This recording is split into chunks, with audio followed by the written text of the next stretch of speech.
धाकड़ खबर, बेखौफजुमा बेबाक अंदाज।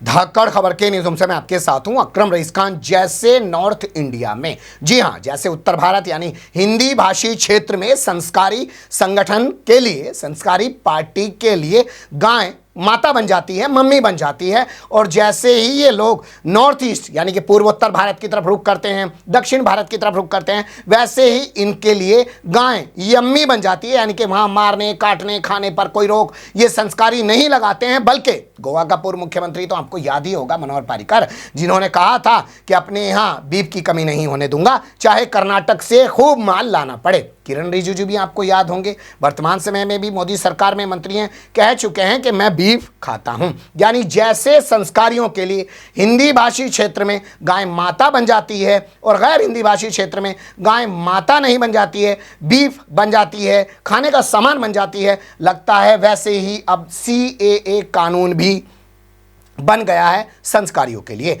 नॉर्थ इंडिया यानी कि हिंदी भाषी क्षेत्र में उसका कोई जिक्र नहीं करते हैं, लेकिन जैसे ही बंगाल की धरती पर कदम रखते हैं वैसे ही संस्कारियों के मुंह से CAA निकलने लग जाता है। यह बात इसलिए कही जा रही है क्योंकि आज कोलकाता में अमित शाह ने एक रैली की। हालांकि उस रैली के दौरान लोग पहले से ही खुद उठ के जाने लगे, उनका भाषण सुन नहीं रहे थे। बोलती हुई तस्वीरों की ज़बानी पूरी कहानी हम आपके सामने रखेंगे, तो लगता है उसी के चलते उन्हें वहां पर CAA को लेकर बयान देना पड़ा है। कैसे इस पूरे घटनाक्रम को देखा और समझा जा सकता है, साथ में हर पहलू से आपको रूबरू कराएंगे, लेकिन सबसे पहले इसी तस्वीर को देख लीजिए।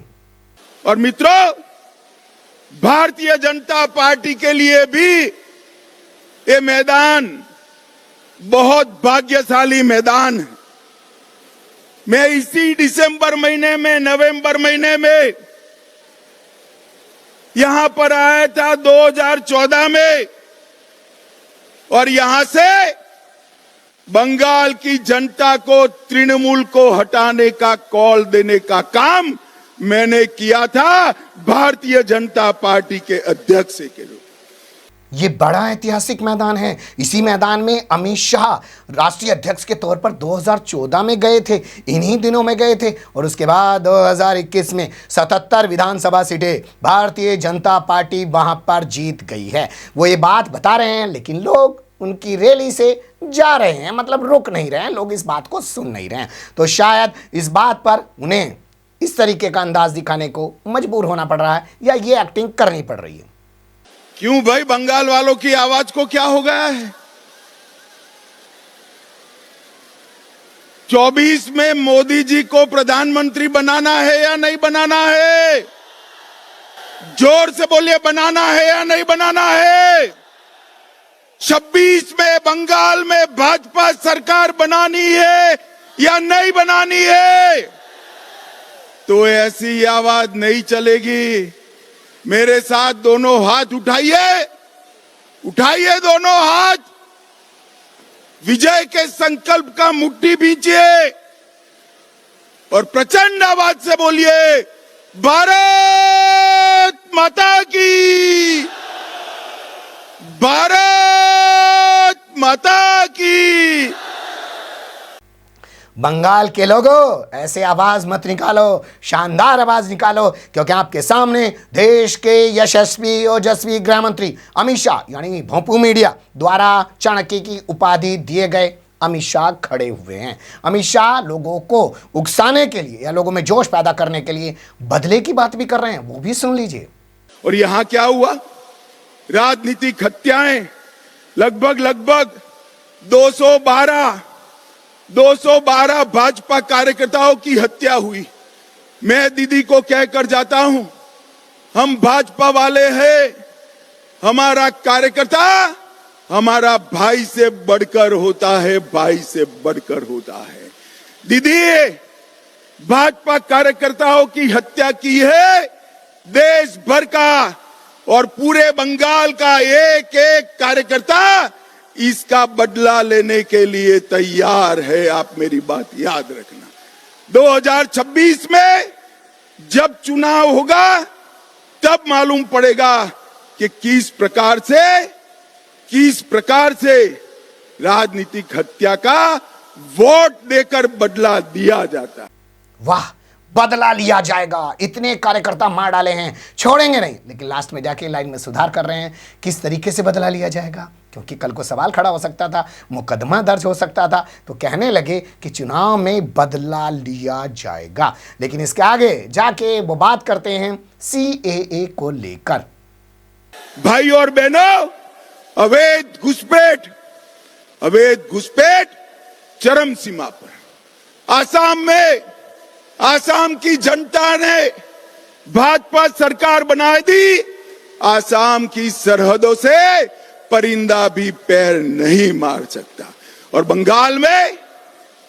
बंगाल में सोशल मीडिया पर कोई रख रहा है कि अगर घुसपैठ कर आए हो और आधार कार्ड चाहिए, वोटर कार्ड चाहिए, तो इस नंबर पर संपर्क करिए। बंगाल पुलिस चुप। मुझे बताओ भाइयों बहनों, जिस राज्य में इतनी घुसपैठ होती हो, वहां कभी विकास हो सकता है क्या? जोर से बोलो, हो सकता है? और इसीलिए ममता बनर्जी CAA का विरोध कर रही है, CAA कर नहीं दी। मगर मैं आज इस सभा में कहकर जाता हूं, ममता दीदी, CAA देश का कानून है, इसको कोई रोक नहीं सकता और हम CAA को लागू कर रहेंगे। भाई और बहनों, जो वहां से आए हैं, वो सभी हिंदू भाइयों बहनों का इस देश पर इतना ही अधिकार है जितना मेरा और आपका अधिकार है। सुन लिया आपने। अब CAA की बात कर रहे हैं साहब। सवाल पैदा होता है कि 56 इंच का सीना फुलाकर 2019 में इसको कानून को लाए थे, और इस कानून के बाद देश के अंदर जो हालात पैदा हुए थे उनसे पूरी दुनिया वाकिफ है। लोग खूब मारे गए थे विरोध प्रदर्शन करने के दौरान, और उसके बाद इन्होंने किस तरीके से लोगों को तबाह बर्बाद किया था वो भी सारी दुनिया जानती है। और उसके बाद से जो लगातार रिपोर्टें आ रही हैं कि जिन हिंदुओं को इन्होंने झांसा देकर पाकिस्तान और यहाँ वहाँ से बुला लिया था, वो परेशान होकर वापिस पाकिस्तान लौट रहे हैं या उनको यहाँ से उजाड़ा जा रहा है, निकाला जा रहा है। ये तमाम खबरें आती रहती हैं। अभी तक ये नियमावली नहीं बना पाए हैं। अभी भी इन्होंने दावा किया है कि जनवरी 2024 तक नियमावली बना दी जाएगी CAA की। याद नहीं है और समझना चाहते हैं कैसे कहा जा रहा है, तो सुन लीजिए अजय कुमार मिश्रा उर्फ टेनी को। देखिए, CAA जो है हमारी सरकार की तरफ से किसी तरह की कोई दिक्कत नहीं है। हमारी सरकार जैसे ही बनी, हमने 2016 में इसको पार्लियामेंट में रखा था, तो वो ज्वाइंट से जो सेलेक्ट कमेटी होती है, संसदीय समिति, उसमें गया। उसकी रिपोर्ट 7 जनवरी 2019 को आई। 8 जनवरी को लोकसभा में उसको पास किया गया। लेकिन राज्यसभा में उस समय हमारा बहुमत नहीं होने के कारण वो राज्यसभा से नहीं हुआ। तो जब 16वीं लोकसभा डिनार हुई तो डिनार हो गया। तो दोबारा जब हमारी सरकार 19 में बन गई, तो गृह मंत्री जी ने 9 दिसंबर 2019 को पार्लियामेंट में रखा। उसको 10 तारीख को लोकसभा में पास हो गया और 11 दिसंबर को राज्यसभा से हमने पास करा लिया। 12 दिसंबर को अधिनियमित हो गया और 10 जनवरी 2020 को CAA अपने देश में लागू हो गया। लागू होने के बाद ये होता है कि उसके नियम कानून कायदे बनाए जाते हैं। उसके बाद वो जो लॉ होता है वो इम्प्लीमेंट होता है। वो कानून बनाने के लिए उसको दिया गया है। तो अभी जो लोकसभा की विधान बनाने की समिति है, उसने 9 जनवरी 2024 और राज्यसभा की जो विधान बनाने की समिति है, उसने 30 मार्च 2024 ऐसे उन्होंने वहां पर वो जो है तिथि दी है कि हम तब तक उसको बना लेंगे।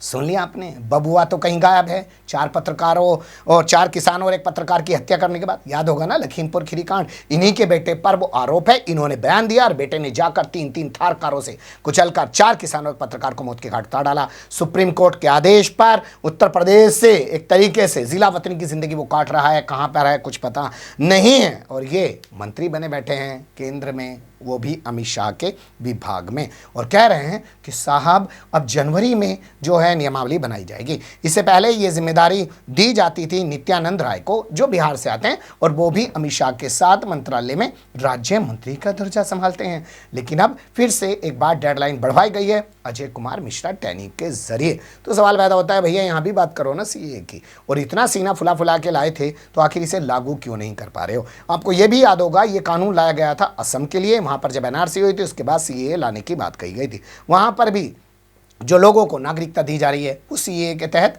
नहीं दी जा रही है, क्योंकि आप जानते हैं आंकड़ों में हिंदू ही घुसपैठिया ज़्यादा निकल पड़े हैं, अवैध घुसपैठिया साबित हो गए हैं, भारत की नागरिकता उनके पास नहीं है। तो इसके बाद इन्होंने इसको ठंडे बस्ते में डाल दिया गया है।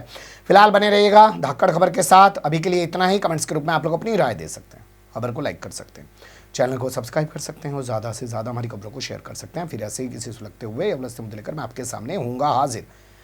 फिलहाल अभी मुझे दें इजाज़त।